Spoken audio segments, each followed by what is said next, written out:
Hoje eu vim aqui falar para vocês o que é idolatria e tentar ajudar vocês a identificar se você está de alguma forma idolatrando a igreja, se você está idolatrando usos e costumes, ou se você está com a sua adoração voltada para Deus ou para o nosso Senhor Jesus Cristo. Vem comigo que eu teci algumas letras aqui e vou fazer para você a leitura deste texto.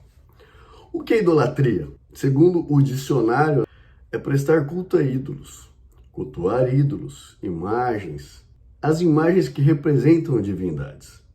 Mas nem sempre são imagens representativas, mas é aquilo que está em seu coração. Então muitas pessoas já automaticamente associam a idolatria a você olhar para uma imagem e venerar. Isso também é uma forma de idolatria. Mas temos a forma velada, que é aquilo que você colocou no seu coração e que você não consegue viver sem aquilo que você colocou no seu coração, né? Você vive dependente daquilo. Lembrando sempre, né, o primeiro mandamento em Mateus 22:37, e Jesus disse-lhes: amará o Senhor teu Deus de todo o teu coração e de toda a tua alma e de todo o teu pensamento. Ou seja, a partir deste mandamento, do grande mandamento, o nosso Senhor Jesus já nos ensina, já nos exorta que nós não devemos ter nada além de Deus em nosso coração.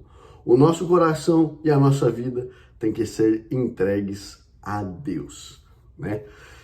Vamos seguir adiante. Na idolatria, Deus, ele se torna um meio para que eu tenha uma vida melhor, uma felicidade. Ou seja, eu crio uma dependência de uma igreja para me chegar a Deus. E também de um presbítero, seja ele padre, pastor, ancião, cooperador, para intermediar esse contato que eu tenho com Deus. Então, na idolatria, eu busco Deus, eu passo a ir na igreja para que eu me sinta bem, né? Para que eu tenha uma melhor qualidade na minha vida, para que eu tenha uma felicidade. Deus nada mais é de algo que satisfaça aquilo que eu espero que Ele faça por mim, que Ele me faça bem, né? Eu crio um outro Deus. Veja que eu estou criando um Deus que não é o Deus das Sagradas Escrituras. Então, se eu preciso de um Deus para que eu tenha uma vida melhor e não que Ele seja a minha vida, isso é idolatria.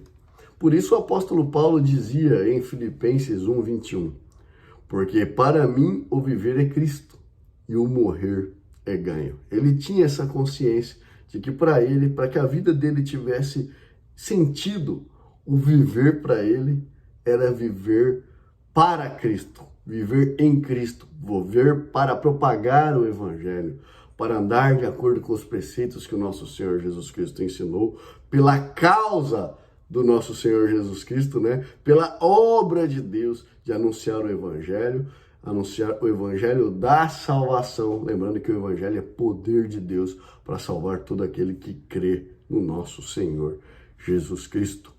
O que existe em sua vida que, se você perder, sua vida deixará de ter sentido? A resposta para essa pergunta demonstra o que está em seu coração. E isso vai ilustrar para você de forma muito clara e objetiva os ídolos que você tem no seu coração, o que você tem idolatrado. Por exemplo, se acabar as igrejas e não tiver nenhum presbítero, se não tiver padre, pastor, sua vida vai perder o sentido? Você conseguirá servir e adorar a Deus? Então, talvez, respondendo essa pergunta, você vai conseguir identificar se você está idolatrando a igreja, se você está idolatrando, né, aquelas pessoas, ou se a sua adoração está voltada, se o seu coração é de Deus. Ou outras respostas. Eu não vivo sem meu trabalho. Eu não vivo sem alimento. Tudo isso são coisas óbvias. São coisas óbvias, mas que nós não podemos ter isso como o principal argumento para a nossa dependência, tanto espiritual quanto de vida. Lembrando que para que você tenha um trabalho, você tem que ter vida. E para você ter vida, você depende de Deus, né? Então você tem que ter vida e tem que ter saúde também, né? Então tudo isso nós somos dependentes de Deus. E se Deus fechar todas as portas, você não terá trabalho, de nenhuma forma. Então veja que tudo isso nós dependemos de Deus. Então não podemos ter o nosso coração no nosso trabalho, no nosso ganho ou em outras coisas. Ah, se eu perder a minha família, minha vida perde o sentido. Bom, sabemos que tudo vem de Deus novamente, né? Então, se for da vontade de Deus levar a sua família, sua vida então perderá o sentido? Não, o sentido da sua vida tem que ser viver em Cristo. Viver em Cristo, viver em Deus para Ele. Ele é o nosso sentido, Ele é a nossa essência. Ele deu a vida para nós e deu a vida do seu Filho para o resgate das nossas almas. Então, a resposta dessa pergunta, né? O que em sua vida se você perder, sua vida deixará de ter sentido? O ponto central da idolatria, em certos casos, se torna a igreja e não Deus e Cristo.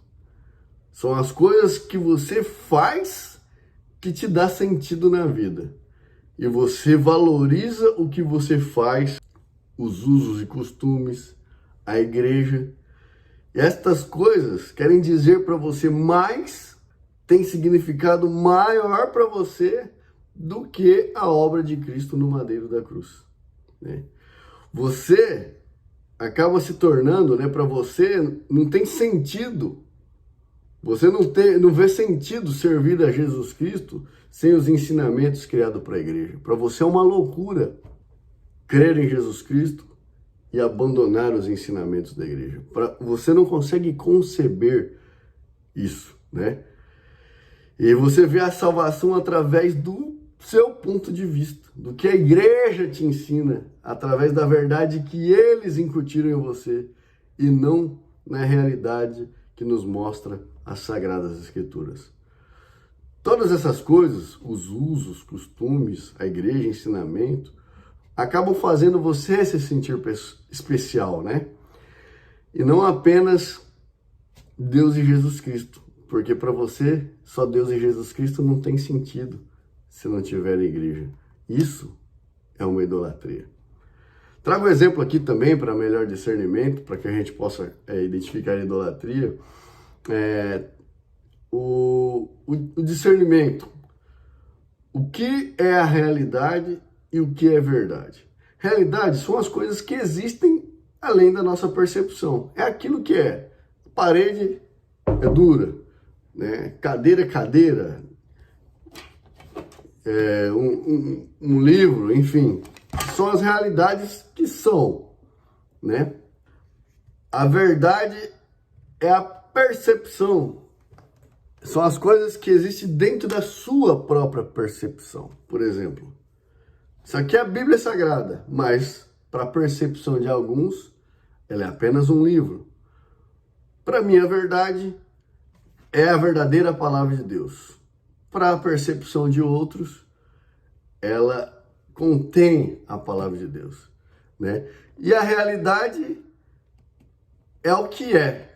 Ela é a palavra de Deus. Não é negociável. Isso não é negociável. Isso é um absoluto. Realidade é algo absoluto. Verdade é aquilo que a minha percepção diz o que isso é. A partir desse raciocínio, então nós vamos ter aqui o seguinte. Então, se você cria uma maneira com a qual você vê o mundo ao seu redor, isso chama-se que uma cosmovisão. É a sua visão do cosmos, a sua visão do mundo. Através desse olhar, você consegue identificar a idolatria. Exemplo, se eu vejo o mundo através da igreja, através do que a igreja ensina, e eu tomo a verdade da igreja como o meu óculos, como a minha cosmovisão, como a minha visão do mundo, então eu estou idolatrando a igreja. Então a idolatria está na igreja.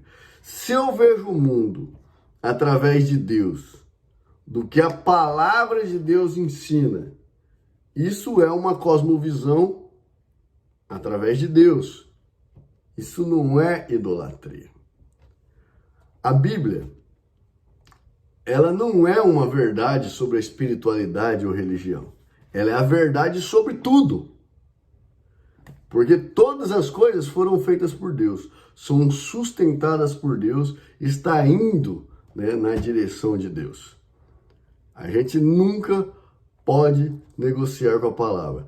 Paulo dizia em Romanos 11, 35 e 36, ou quem lhe deu primeiro a ele para que ele seja recompensado?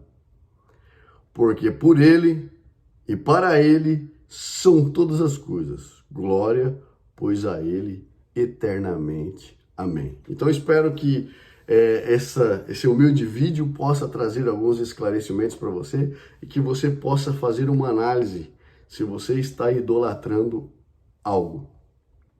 Se de repente a sua religião e a sua igreja não se tornaram amuletos preciosos na sua jornada, na sua vida e enraizaram em seu coração um local onde deveria ter única e exclusivamente o nosso amado Deus. Leia as Sagradas Escrituras, porque elas contêm palavras de vida eterna e elas de Jesus Cristo testifiquem. Fique com Deus, Deus abençoe e até o nosso próximo encontro. A trombeta vai soar e a igreja vai subir.